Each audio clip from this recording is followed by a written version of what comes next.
Hello, everyone. Welcome back to Cut and Splice. This is Jason, and as usual, I'm here with Gil and Matt.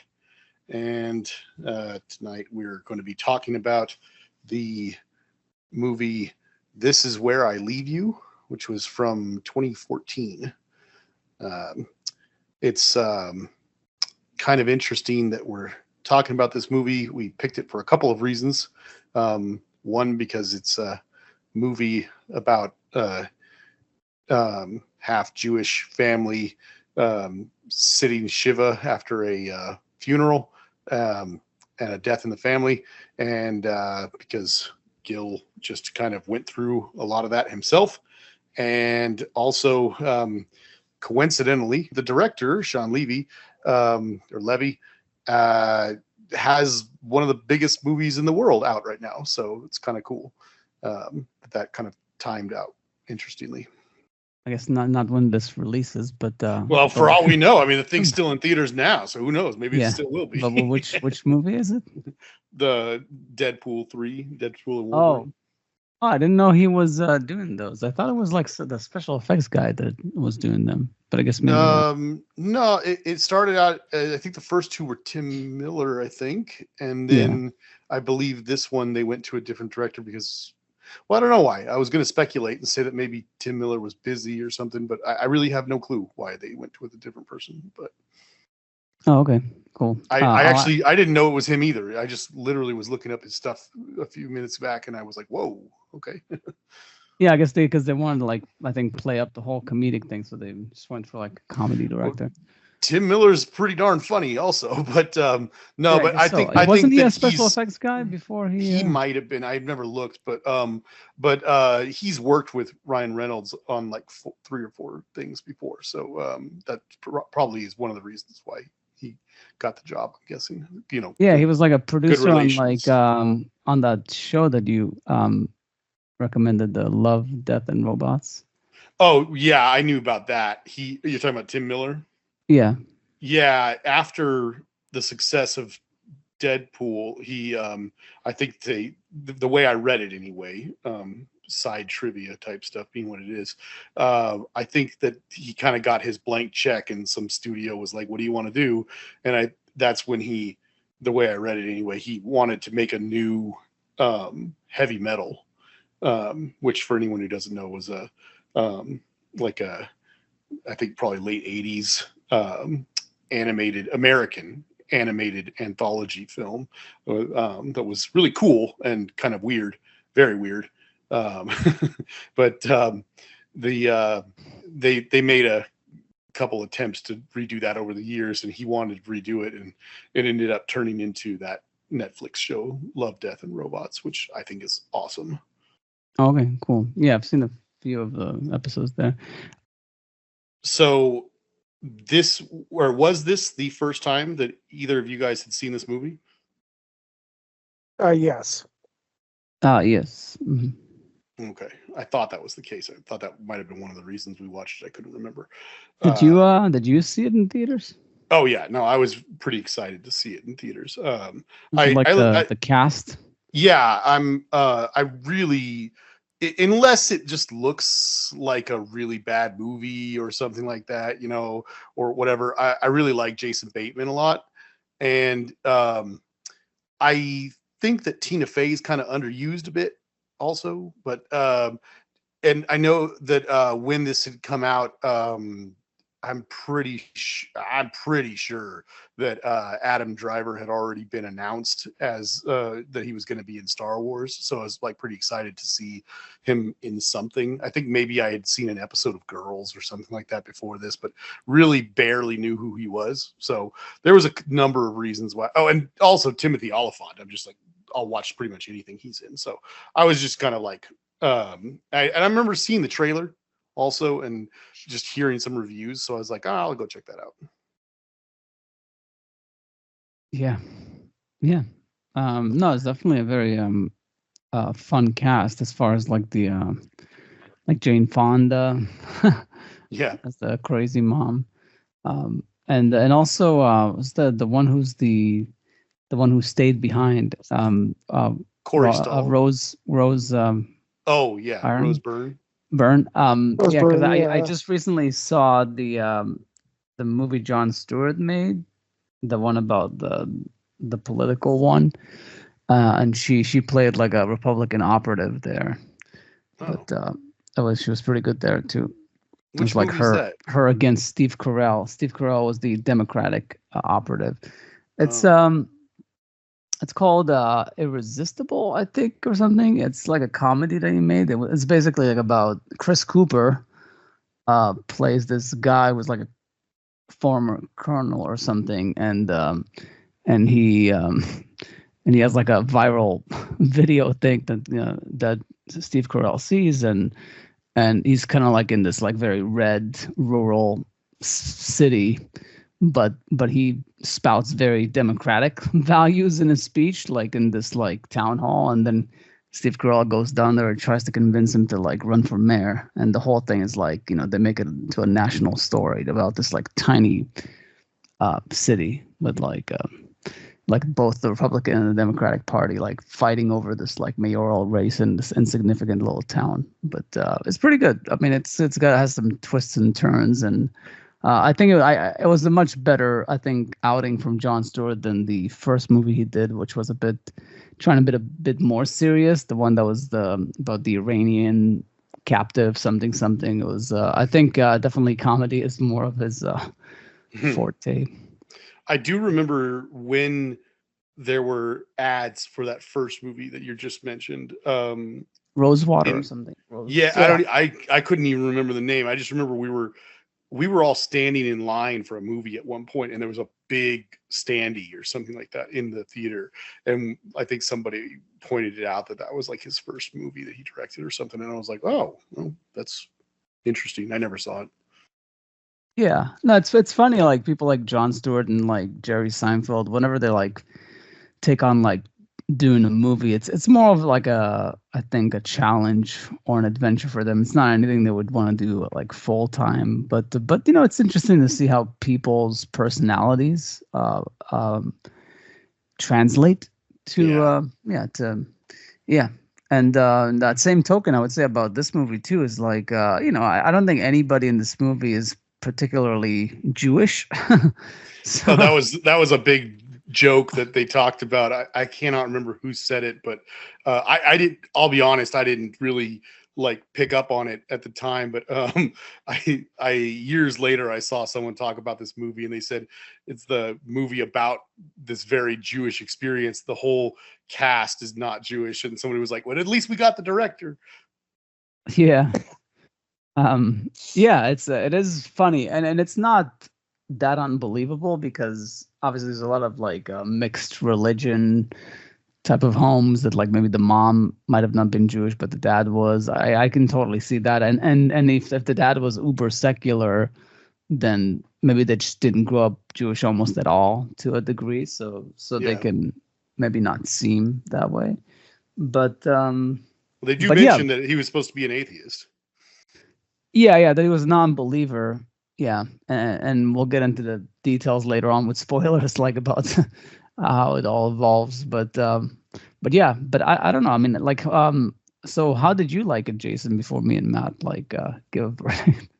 When I first saw it, I really liked it. Oh crap! I forgot I was going to look this up ahead of time. I'll look it up while you guys are talking. But I really liked it when it first came out. I remember not loving the ending, and of course I'll go into what it was that bothered me about it, but it wasn't like I felt like it ruined the movie or anything. I definitely remembered like that this was one of the movies I liked that year, like quite a bit. I was going to check and see if I had put it in some sort of list or something, but anyway, I do remember liking it a lot, and I was trying to tell some people about it. I also remember somebody, some critic on the internet said that this was like this generation's The Big Chill, which I found to be an interesting comparison. A very different movie, obviously, but obvious comparison reasons for comparison. Sorry. I liked it when I saw it. And I think this time through, I'd say I liked it a little bit better, but yeah, I don't know. I'd probably say that it's like an 8 or something. I think I'm a lot less high on this movie than Jason was. I mean, it was definitely I mean, it was competently made, and it's yeah. I mean, when you have so much confinement in terms of your location, even though it's a big house, and it is so dialogue driven. It is kind of it's always kind of interesting to see how a director is going to try to make the movie visually interesting, and I think a serviceable job was done. The performances were all great. I don't know. I mean, it kind of fell. It is really difficult to create kind of that dramedy tone, especially with so many moving parts in the cast. And I mean, I think they kind of almost got there, but didn't quite. So I guess I would probably be around 5. I think that's appropriate actually, because I was not far from 5, but I bumped it up to like a 6. IMDb was like prompted me, do you want to rate this is what so I was like, I was forced to make a decision. But yeah, so I give it like an extra point. I would be at a 5 as well, just because of the unevenness and the all over the placeness of the movie, and yes, the tone, like, and some of the subplots and just character traits that just go a bit too extreme. Like everything was extreme, that I felt like unnecessarily so, almost like maybe it was for comedic effect, but then it sort of didn't always land as far as like a joke. But I like the fact that they showcased in an American movie the whole Shiva thing, even if they did it very, very imperfectly. And I could always get into that comparison, like things that were like different from my experience. But and some things that apparently Diana says that like are the rules here that were not the rules in Israel. So everybody has their own like rituals, of course, about these things. But just the fact that like it was showcased, because ultimately the whole point of the whole Shiva thing is a very therapeutic thing, even though it's essentially work. It's unpleasant. You're forced to be in one place for 7 days and sort of like a marathon of your job for 7 days is to be visited by other people and pour your heart out or just shoot the shit for like a few hours until they get tired of it and then leave, and then other people come. But it's immensely, I think, wise, however it came about, like in Judaism, and I'm glad that it's showcased. And one of the criticisms that I have is that I don't think they succeeded in explaining why it's so good, but there is, like any movie, there's a resolution, and it does kind of unites the family to one degree or another. I don't think it's a spoiler. It's almost obvious that there would be some semblance of that by the end. That at least it makes that point. So for that alone, I give it like an extra point. But one last thing I would say too is that it's been funny because me and Diana have been watching a lot of these so movies lately that are very geared towards our demographic for one reason or another. I think I was telling you guys like we watched like This Is 40 recently, and and also the Jason Reitman movie, the Tali, that was about like a new mother dealing with struggling with like a new baby, like her third kid, and so it was funny, like, oh, have we become those adults that just pick movies based on like, oh, we're in our 40s, let's watch a movie about people in their 40s, or like we have a third child, let's watch a movie about like a mom struggling with her third child. So but then, and this is too, like we both just went through Shiva, me and her, and this one we didn't pick, Jason picked for us, but I felt like it was a good trilogy, and I think now I'm done, I'm gonna lay off that for a bit. But yeah, this is where I stand. But overall, as far as like recommending it, yeah, I would say for one thing, if if you're Jewish, you might get some giggles out of it, not to the same degree that you would be from, like, say, A Serious Man or other more Jewish movies. But yeah, I don't know if this for like a general audience, and it seems like, yeah, that was rated 6.6 by the audience, and the critics liked it even less. Um, it's a tough sell because, yeah, it's not a laugh out loud movie. It's just like if you're into these ensemble movies and you're into this cast, I think that's the main draw. I would say, like, oh, I want to spend 2 hours with close to 2 hours with these people. Like, that would be the main draw. I would say, like, if you like these actors, maybe check it out. You know, and all of them are very likable. I mean, a lot of them. Yeah. Yeah, almost like a TV movie. Also, it felt to a degree. Mhm. Well, I think the director did do quite a bit of TV before becoming a very successful movie director. Yeah. But yeah, that's as far as recommending. Any other thoughts about that? Nothing that can't wait till afterward. Oh, I was actually sorry. I was going to say, while you guys were checking, since you asked what I thought about it, I thought to look and see back in my list of movies that I watched from 2014 to see if I'd put it in my top 11, which I did not. Apparently, now that I'm looking at it, 2014 was a pretty good year for movies. But yeah, I put it as an honorable mention. It was in contention, but it definitely didn't make the cut. There was too many other good movies like Gone Girl and Guardians of the Galaxy and Big Hero 6 and Interstellar, stuff like that. I still want to see Big Hero 6 with it's the a good kids. one. I think they'd like it. Yeah, it's a good one. They just saw Ice Age for the first time. The first one? Yeah, the first one. That's not a bad movie, but it's a movie that I cannot understand how it spawned like 4 or 5 sequels. It's like, I don't think it was nearly good enough for that. Yeah, but I guess it was. I don't think I saw more than the first one, but I might have seen the second one. I don't know why. I didn't have kids back then, but yeah. I don't know why I saw the first one. I saw the first one because it came out when I was able to see movies for free, and I was not impressed enough to want to see any of the sequels. But I mean, it's not like I hated the movie or anything. I was just like, okay, whatever.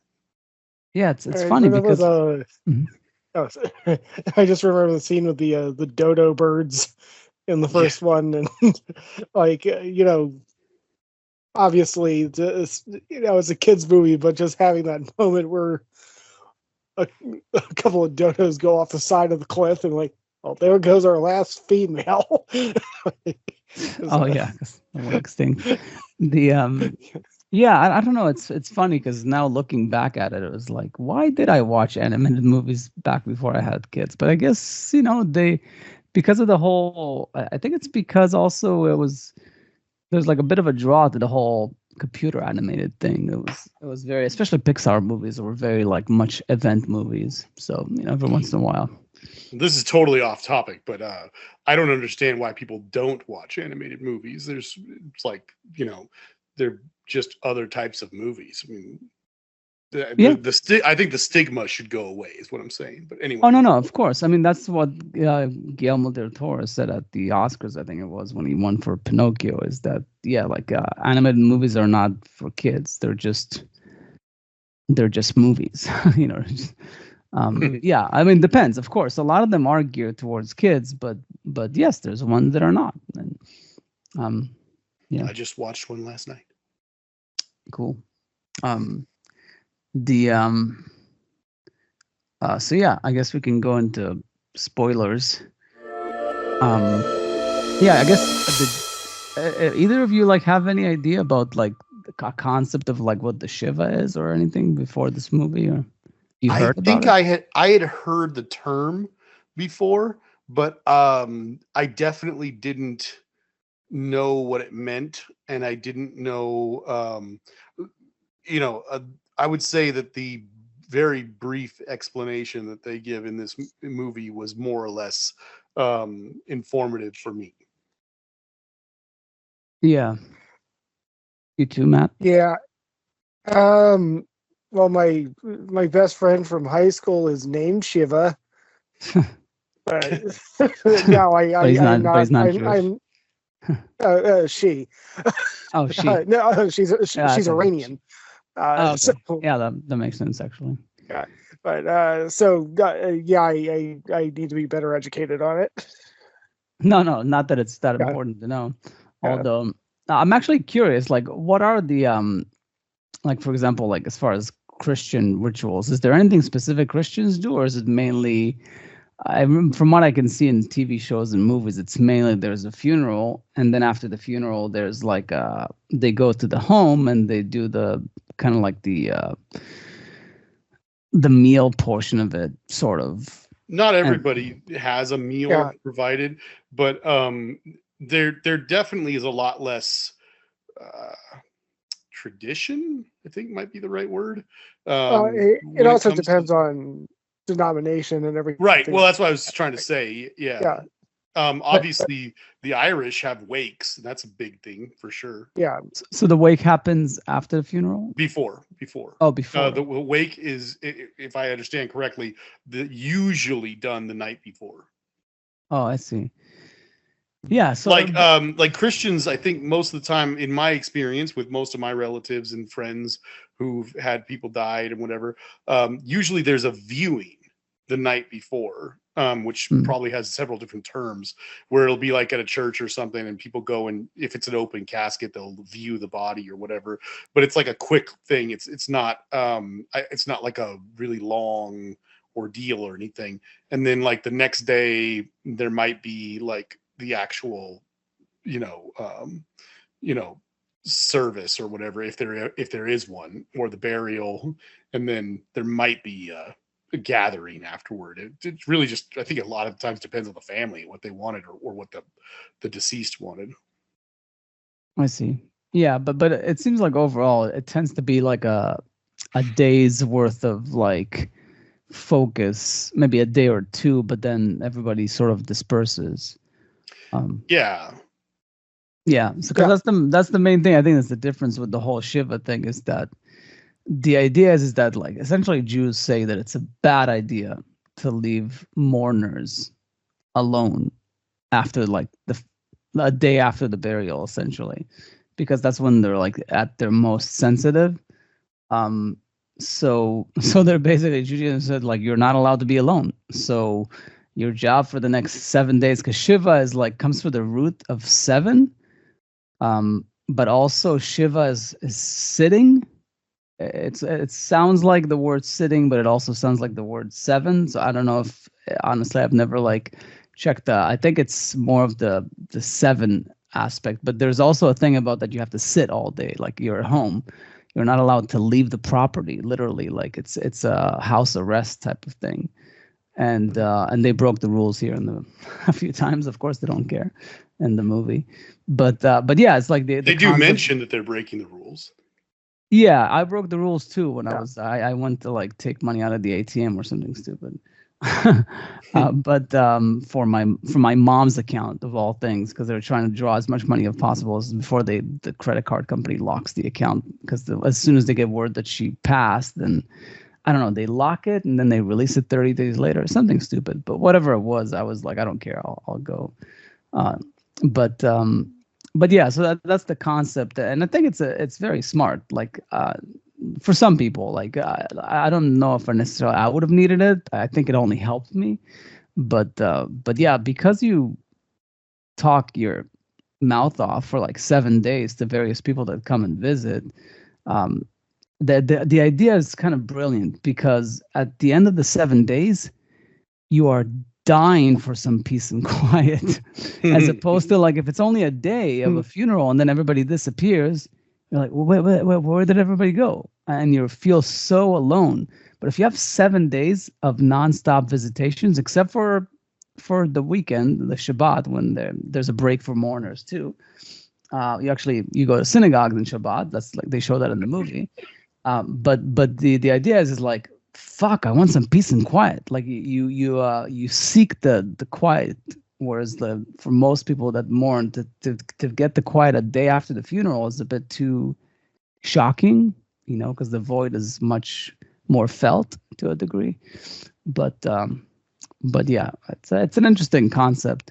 And the one thing I will say, as far as like the things that they did, is the whole thing, and maybe it's here in the U.S., but like the whole having a row of chairs and you sit there and you can't sit anywhere else in the house is stupid. Like I don't know why they do that here, because obviously different friends or different like family members come to visit with specific family members. So Yes. And it's just the house is much bigger than those row of seats. Like at our place, like some people sat on the porch, some people sat in the living room, some people sat on the dining table, some people were in the kitchen. It just depends, but you have to spread out into your groups, because if like my sister friends come to visit her, I'm not gonna sit with them.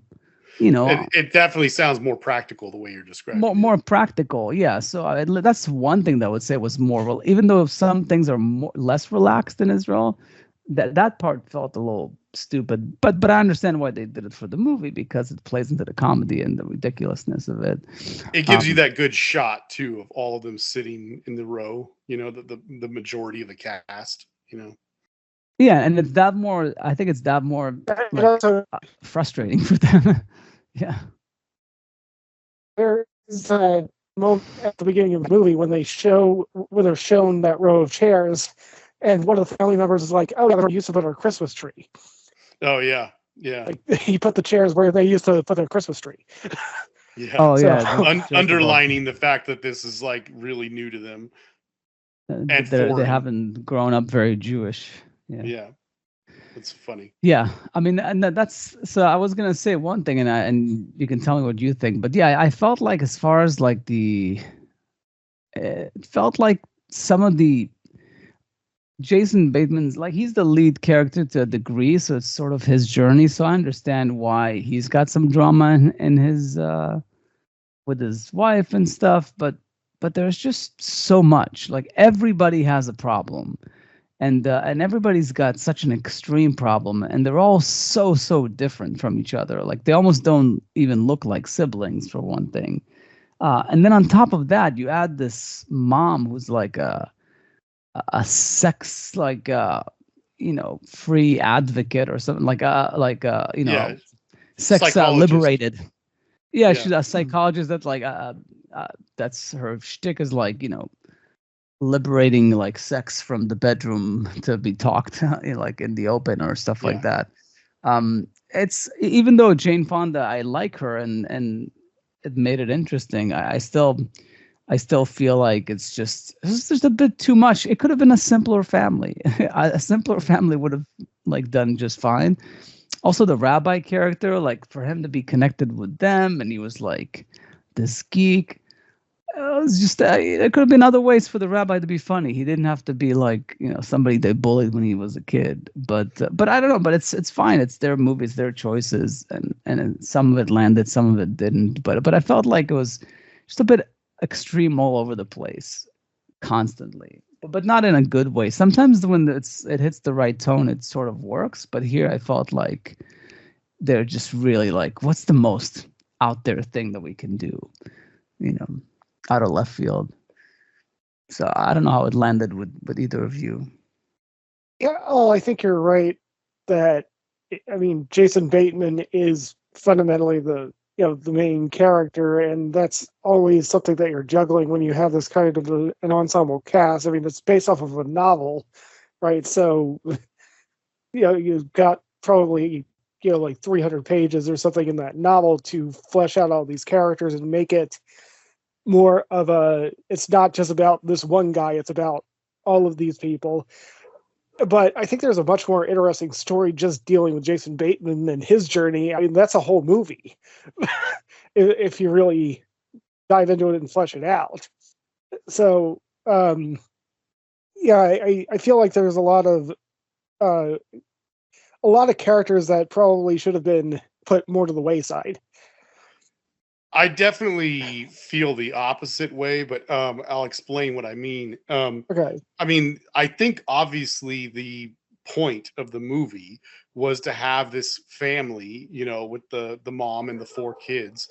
And then there's scenes where they're very clearly speaking to the audience. They're just laying out for you what you're seeing. I mean, he's saying like when he's by the way, the scene I'm talking about is between Jason Bateman and Tina Fey.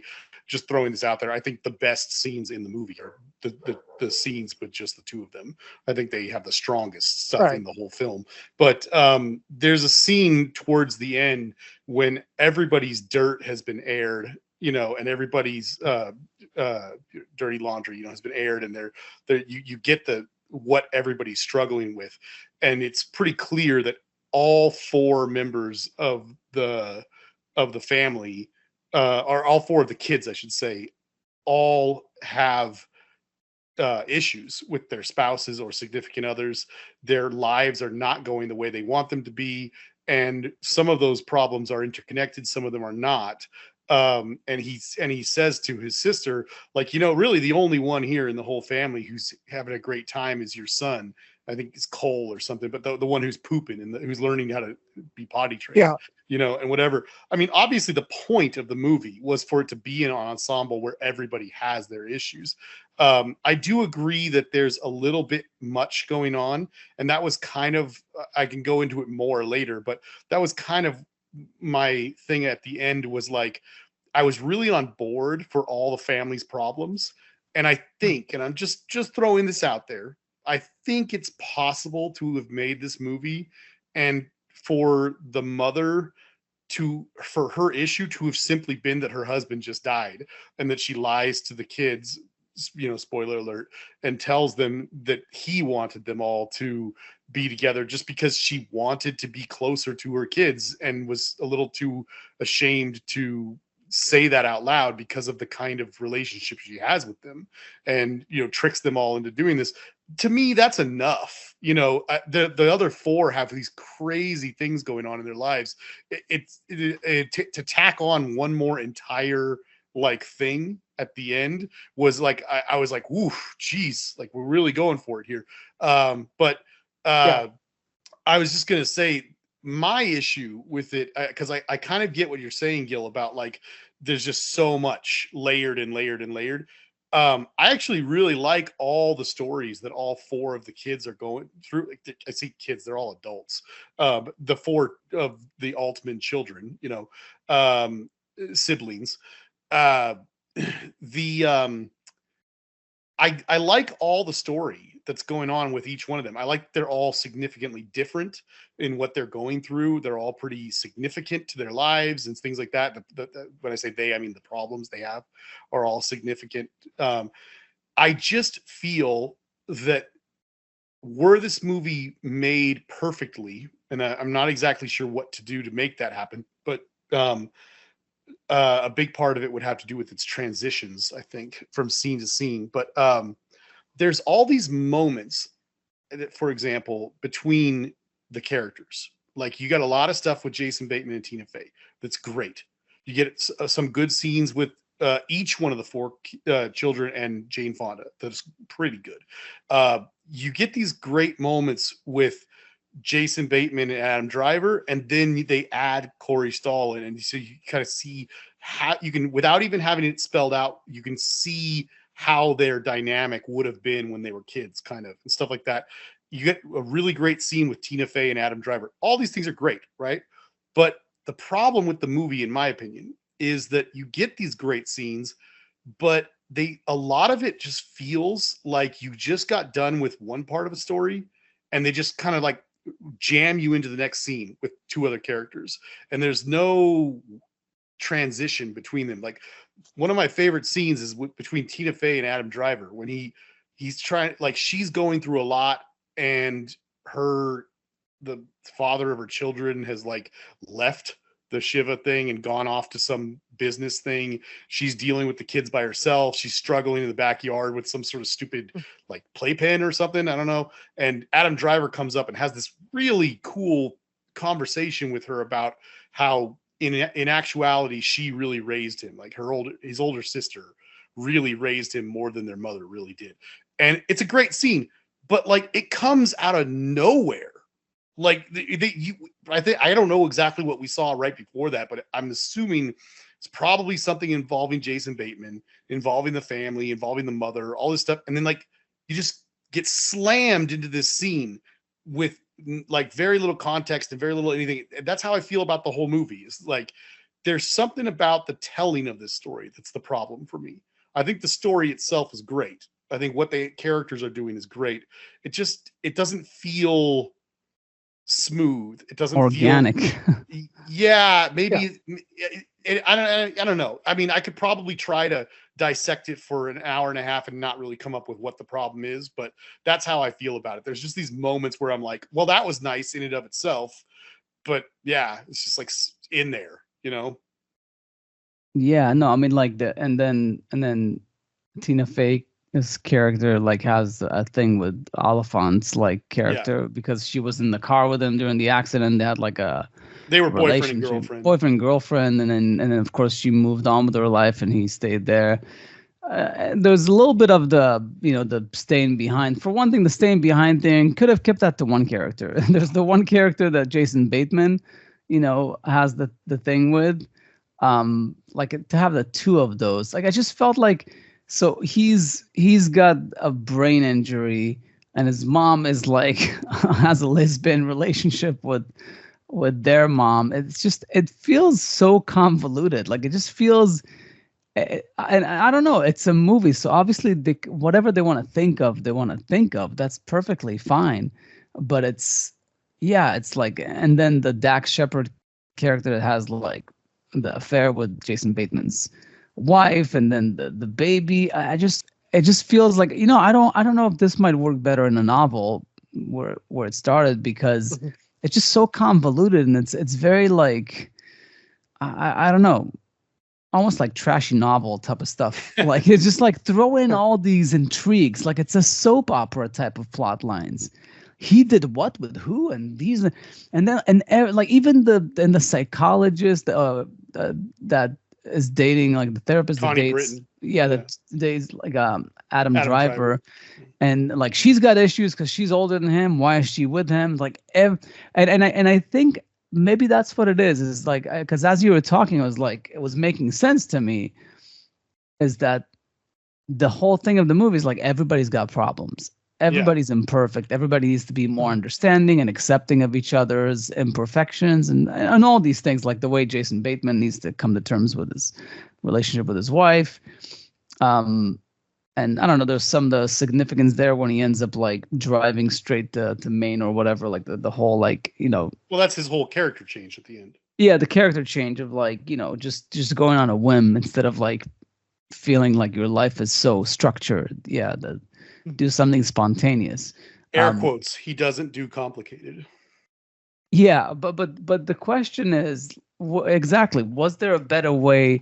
Because if that was the thing of the movie, then there should have been something in there, in the plot or in the dialogue, that would build that concept up, so it's a motif, it's a theme. And there are some things in here, like we said, like whether it's the driving the Maine or like things that they put early in the script that come back later, which is good, but I feel like it could have been stronger. Like I felt like there should have been something there about,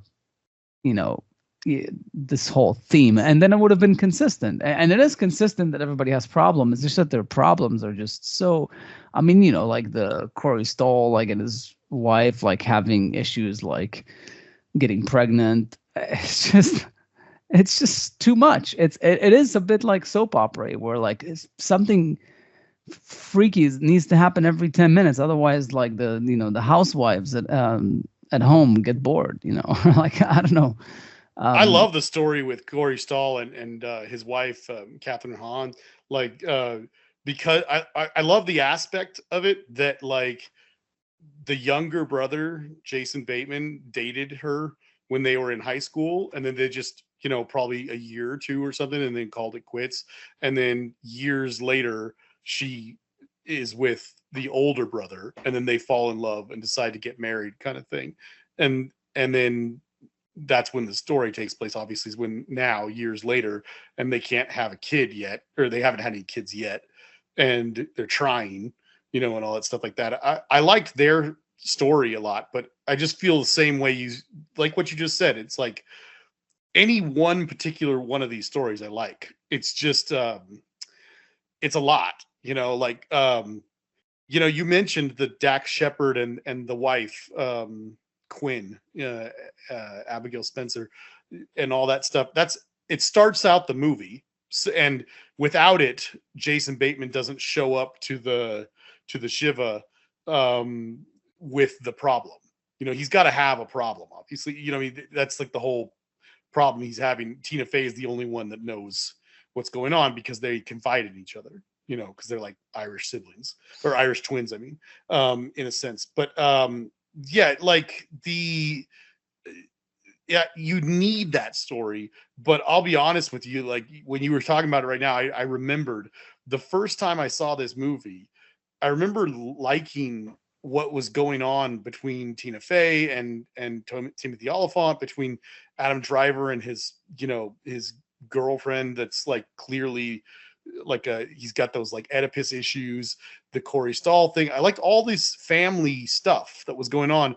And then when the wife, Jason Bateman's wife, Quinn, shows up all of a sudden, and suddenly they take a departure, and he's got to see her in the hospital, and Dax Shepard shows up and all this stuff. It's not that I disliked that story, but I even remember when I first saw it thinking, oh my gosh, do we have to go out here and do this? I'm kind of enjoying the other stories. This is like a lot more that we're adding on here now. But is those also one of the only escapes from the and home, that's true, so. And you probably need it again. Like yeah. I could talk about this. Is one of the reasons I kind of wanted to do this after you mentioned that you were going through this Shiva thing, with your own life, because like I do like this movie. I like all these things, but it is interesting that I feel like the flaw in the movie is how it's told. Like I feel like something about all these little stories need to kind of just flow better with each other. And also maybe less, like, again, this seems really weird for me to say this, but in some sense, if the big reveal at the end could have just been Jane Fonda saying, I lied to all of you and you're here because I just lost my husband and I wanted my family together, and that was it, maybe that would have helped, because like by the end you're just like exhausted with so much story going on. Yeah, maybe, I don't know, it might have been just fatigue, but also I think it's just a bit of like lack of wisdom I felt like in this movie, as far as like the one thing that in all these movies that we've been watching lately, I try to find these like little tidbits of truth that I feel like are, was like, oh, that's very relatable. And the only thing that was relatable for me in this movie is the Corey Stoll one, when he says, like, I gotta go have sex, like she's ovulating. Because I went through that with our third kid. Like there was a whole ovulating thing, and like you have to have sex every night during the ovulation. God forbid, like you miss a beat. And it's very true that like even for a guy, like if sex is like scheduled and enforced, it takes the fun out of it. So Gil, I totally get what you're saying, but I just want you to know you can't see my face right now, but I have no sympathy for you face right now. Oh, yeah, I know. But please continue. At the same time, I do know, and we do this as well, that as you age, and especially if you have kids, you do have to sort of schedule sex sometimes. Like it can't always be just spontaneous and nonverbal type of like seduction. But it was like one of those moments in the movies like that's so true, like that emotion right there. That's the only relatable thing that I could relate to. The rest of the movie was just a lot of fluff, maybe some of the but what about the little kids and the potty training? Yeah, I mean, to a degree, maybe. Diana said something funny, is like are the kids there like Tina Fey's, because she's almost never with them in the same shot. Yeah, like I know. They're always somewhere else. I feel who's taking care of the kids? I really feel like Tina Fey's character had the most scenes cut or something like that, because like what you just said, the fact that she's rarely in the same scenes with them, the fact that like gosh, there's a thing where that scene I mentioned earlier with Adam Driver and her, and uh and how that one just sort of comes out of nowhere. Only this time, watching it second time, did I piece the story together, where it's like the um at the husband guy, or I don't know if it's weird. I assumed it was her husband because she has kids with him, but in the on the IMDb thing and also in the credits, she's credited as Wendy Altman, meaning she either A, didn't take his name, or B, they're not married. But they don't really ever say, I don't think. But anyway, the guy that the father of her children, obviously, probably her husband, most likely. When he leaves, there is a good scene where they're out in the street arguing, and he takes off and whatever. And she's kind of talking about being upset because she's like, now I have to take care of the kids all by myself during this whole thing. And then uh, some other story happens. And then the next scene where we see her, she's in that backyard struggling to put the kids' crap away. You know, that little struggle is all we see that indicates she's having difficulties because this guy left. I really feel like for that scene to play out right, we needed to have a scene in between where some other stuff's going on, and in the background, part of what's happening is that she's dealing with the fact that she's got two little kids there, or something. I don't know, but like it's that kind of stuff, like what you just said. It's like you rarely ever see her with the kids. You rarely see the kids unless the scene is about them. There's a lot of stuff that I feel is missing. Yeah, I do wonder if there's a version of this movie that's like 2.5, 3 hours, because it is an ensemble. And maybe they even riffed off each other in some scenes, but they knew they can't sustain this as a movie for like more than 2 hours. They have to keep it as short as possible, and then they just kind of like cut out a lot of like, and maybe they just left all the ridiculous stuff and cut out all the more normal stuff.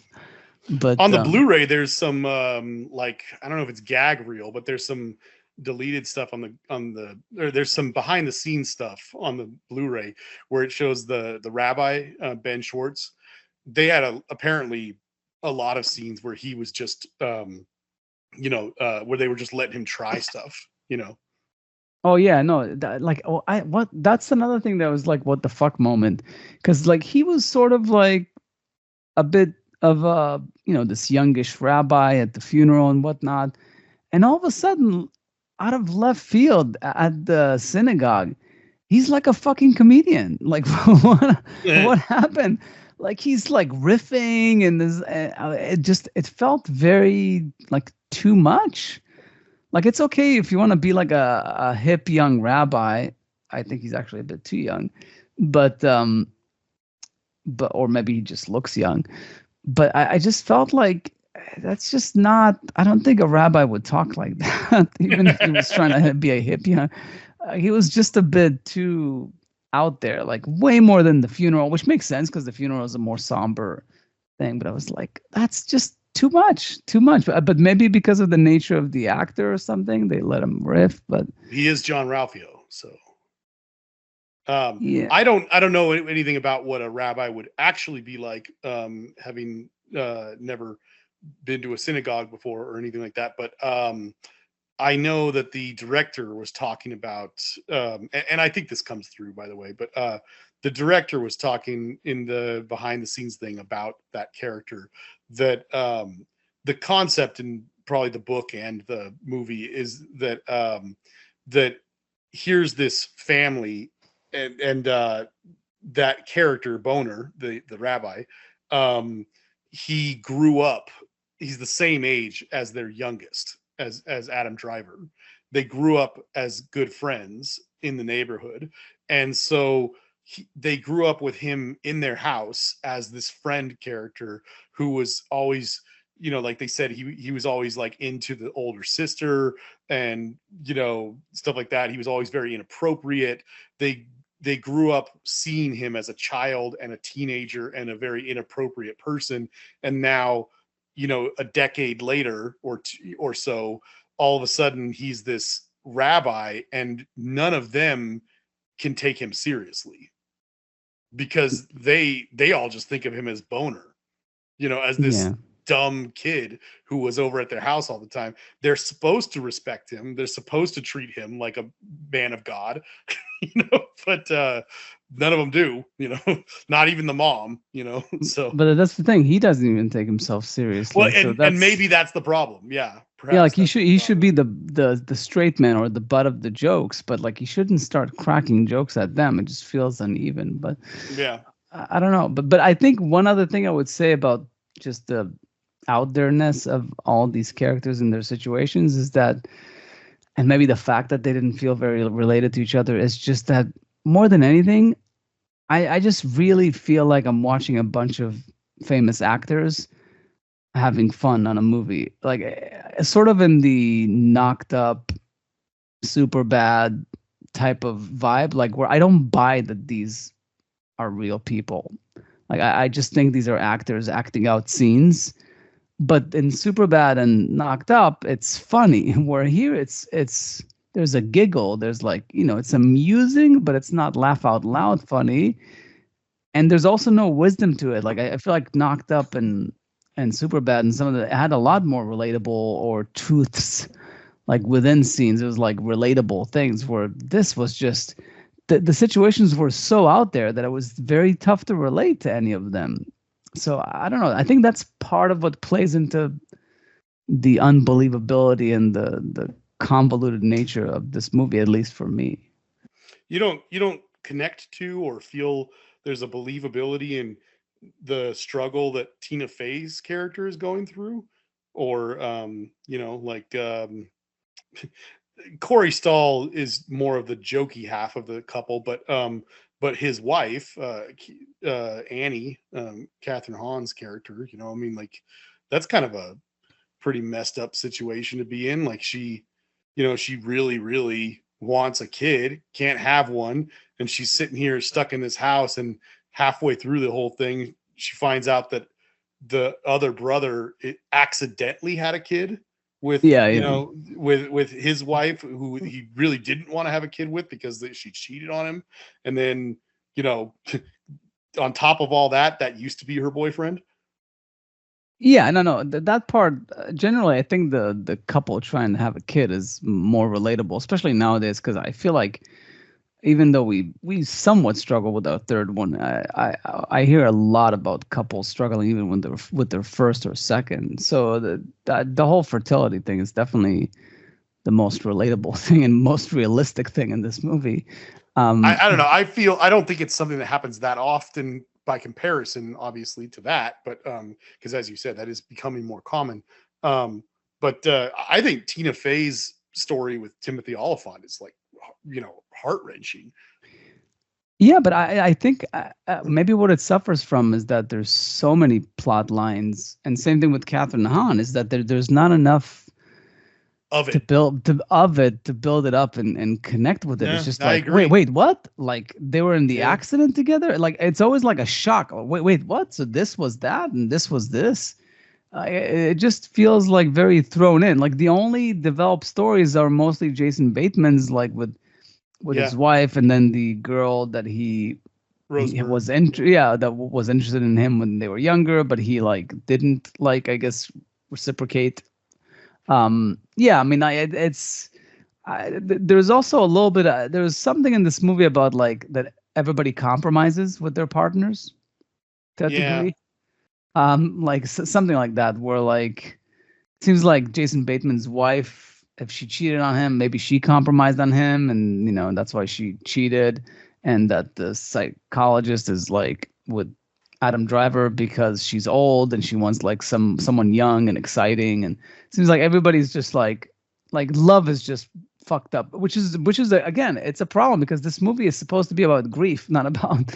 And then they have the little plot line about Jason Bateman not remembering any memory about his dad, and then he's got the zap that like reminds him of it, and I was like, that's too little too late. Like there's not enough of that to me to say like that there's any meat to this movie when it comes to exploring grief Like, and if I it's think the scene with Jason Bateman and Adam Driver getting high at the synagogue, because the whole thing is about them talking about their father and reminiscing, and then the other brother shows up and continues to as well. yeah, but that's the thing. Like, I think a very good, a sophisticated writer would have weaved it much better. Like where Exactly how I feel. like Yeah. where all these like odd complications that all these people have are all manifestations of the relationship with their parents, and Yep. because everything's Yep. connected. Like Yep. they're like, why do they struggle with love? Because they had a very fucked up mom, like who had like a Yeah.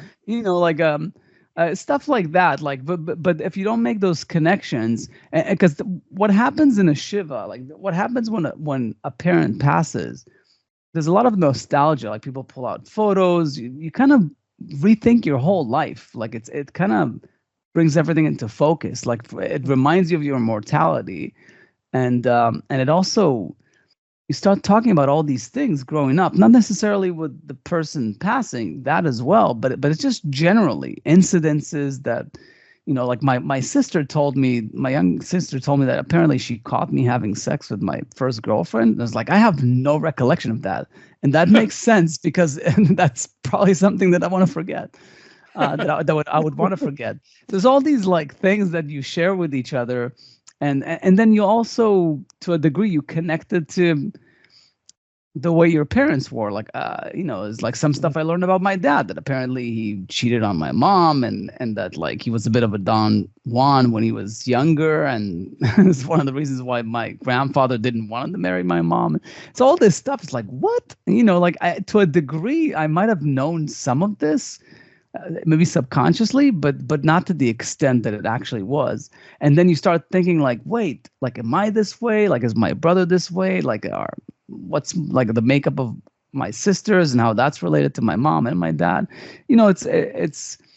That would be a smart movie about grieving. And there is a movie, and whenever I told people like this is totally a movie, like when I was in Israel, they told me like, yeah, there's like a famous Israeli movie that's about Shiva, and I'm sure that one got it a lot more accurately than this movie, because it was probably more focused on the grief and not just the ensemble piece of it. And then I was like, so I guess I can't make this into a script, so it's got to be a book. Maybe I'll write a book, like a nonfiction book, and something would come of it. But I can't be a movie because there's this movie and there's an Israel movie. So, but that's the point, is like, I hope that maybe I should check it out, is that the Israeli movie, that it weaved the whole, whatever the drama that plays into this family reuniting, it reflects on their connection to their parents, not just the one passing, but maybe the one that's living, because it brings everything into focus. So that would be a great, exciting movie to watch. But this is not what this is.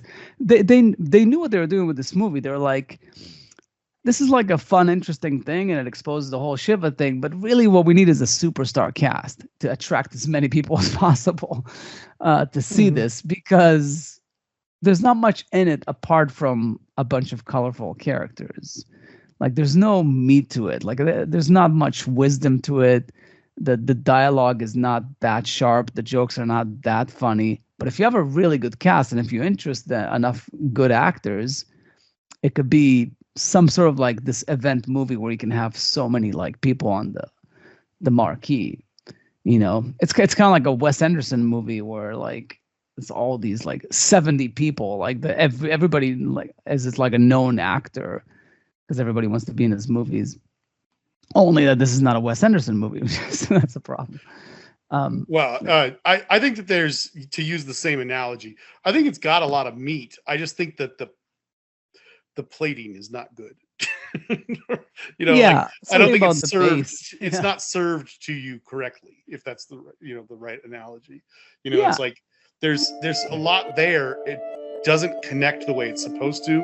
It's not presented the way it's supposed to, and it's I find, as an audience member, liking what I see, but having to put the pieces together myself, and that's not the way a movie should be.